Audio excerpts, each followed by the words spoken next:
एक परिवार था, एक छोटे से बच्चे का जन्म हुआ उस परिवार में। अब बच्चे का जन्म तो हो गया,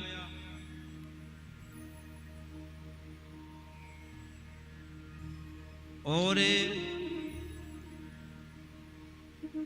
बच्चा जब थोड़ा सा बड़ा हुआ, तो बच्चे को गुरुजी के पास लेकर गए। किसके पास लेकर गए बोलो? तो गुरुजी ने उसका नाम रख दिया श्याम। बच्चा थोड़ा सा और बड़ा हो गया तो गुरुजी ने कहा कि अब बताओ क्या करना। तो घर वालों ने कह दिया कि गुरुजी इसको आप गुरु दीक्षा दे दो। क्या दे दो? गुरु दीक्षा। तो छोटे से बच्चे को गुरु दीक्षा दे दी और गुरुजी ने नाम दे दिया जय श्री श्याम। गुरुजी ने क्या नाम दे दिया? जोर से बोलो। इतना धीरे क्यों बोले?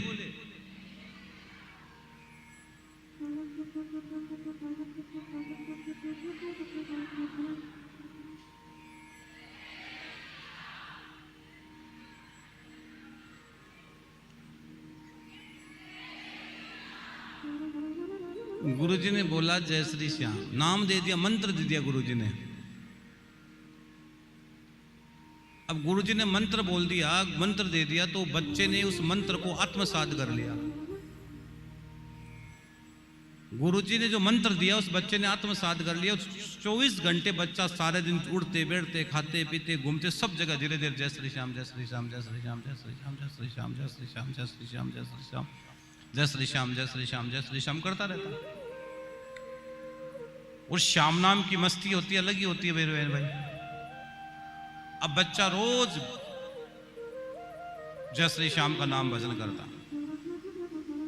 इस प्रसंग को बहुत ध्यान से सुनना है, आपके काम की बात है। अब बच्चा तो और बड़ा हो गया, बच्चा थोड़ा सा और बड़ा हो गया तो बच्चे का विवाह हो गया। क्या हो गया बच्चे का? घर वालों ने बच्चों का विवाह कर दिया। और मैंने पहले भी कहा था आपको, पहले दिन भी कहा था, अगर गुरु दीक्षा दिलानी है आपको तो बचपन में दिलाइए। एक 90 साल की बुढ़िया मेरे पास आई, गुरुजी मैं को गुरु दीक्षा दे दो। मैंने कहा क्यों? कि हमने सुना है कि गुरु के बगैर मुक्ति नहीं होती है। तो मैंने कहा 90 साल की हो गया, चांस तो कम ही मुक्ति का। अब क्या भजन कर लेगी तू? अब भजन कर लेगी तू? नहीं। अरे मेरे गुरुदेव भगवान तो यहां तक कहते कि तुम दीक्षित नहीं हो। एक परिवार मेरे से एक परिवार मेरे को बहुत सुनता था कई सालों से। एक छोटी सी बात बीच में ही की बता देता हूं। तो उनको कन्यादान करना था, तो उन्होंने मेरे यहाँ बहुत आग्रह किया, महाराज जी आगे हमें दीक्षा दे दोगे तो हम कन्यादान कर देंगे। मतलब दीक्षा के मेरे कन्यादान का भी भाव वो प्रकट नहीं होता है। इतना फर्क पड़ा है, शास्त्रों में लिखा गया है। तो कि गुरुजी हमको कन्यादान करना, हम आपको आत्मा से गुरु मानते हैं। तो जब कन्यादान का जिक्र आया तब मैंने उसको दीक्षा दी। आज वो परम शिष्य हमारे। तो वो चीज ही फलित नहीं होती है। गुरु दीक्षा बहुत बड़ा विषय, गुरु दीक्षा छोटा विषय नहीं है। तो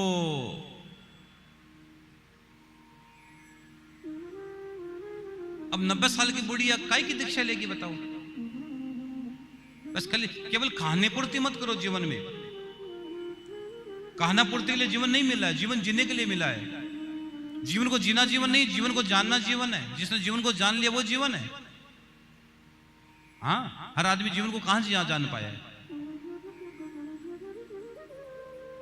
तो छोटा सा बच्चा था, गुरु दीक्षा मिल गई, नाम मंत्र मिल गया।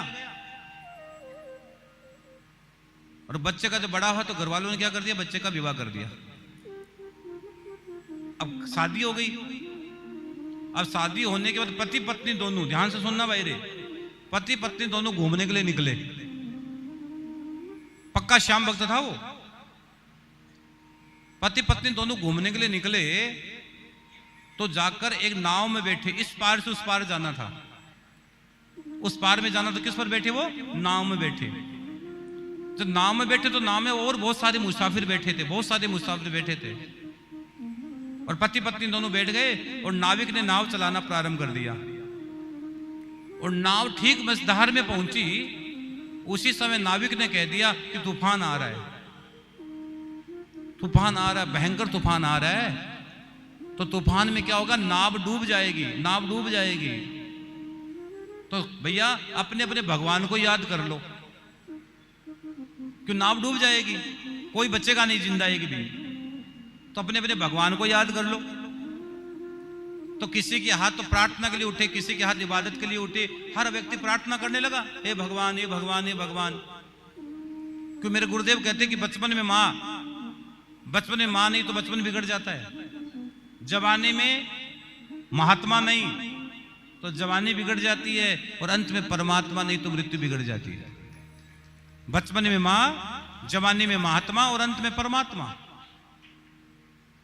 इसलिए कहते हैं इतना तो करना स्वामी जो प्राण तन से निकले, हे गोविंद तेरा नाम लेकर मेरे प्राण तन से निकले, उस समय जल्दी आना, भूल न जाना गोविंद, हे कृष्ण, हे शिव, हे श्याम, उस समय भूल न जाना। तो अब नाविक ने कह दिया तो कोई हाथ जोड़ रहा है, जो भगवान बचाओ, भगवान बचाओ, भगवान बचाओ, कोई कुछ कह रहा है, चिल्ला रहा है। लेकिन जो श्याम का प्रेमी है वो जोर जोर से मुस्कुरा रहा है। उसकी पत्नी ने कहा अभी तो शादी हुई है, अभी हम मर जाएंगे हैं, कम से कम भगवान को याद तो कर लो। सब लोग हाथ जोड़े हुए हैं, तुम भगवान को याद ही नहीं कर रहे हो। इतना कहा, वो जोर जोर से और हंसने लगा। श्याम का प्रेमी था, और जोर जोर से हंसने लगा। उसकी पत्नी ने कहा, फिर कहते रे मैं आपको हाथ जोड़ के विनती करती हूं, अंतिम समय है, सब नाव डूब ही रही है, मरने ही वाले हैं, कम से कम भगवान को याद तो कर लो। लेकिन पत्नी ने फिर तीसरी बार कहा तो पति को गुस्सा आ गया, और उसने अपने पास एक कटार पड़ी थी, कटार निकाल ली और पत्नी के गले में लगा दी कि मैं तुझे जान से मार दूंगा, अगर फिर बोला तो तुझे जान से मार दूंगा मैं। तो उसने कहा तुम मुझे नहीं मार सकते हो। क्यों नहीं मार सकते? कि तुम मेरे पति हो इसलिए तुम मुझे नहीं मार सकते हो। तो श्याम भक्त कहता, बावली तुझे इस नश्वर पति पर भरोसा है, मुझे मेरे श्याम प्राण पति पर भरोसा है, वो कभी मेरी नाव डूबने नहीं देगा, वो कभी मुझे नहीं मार सकता है।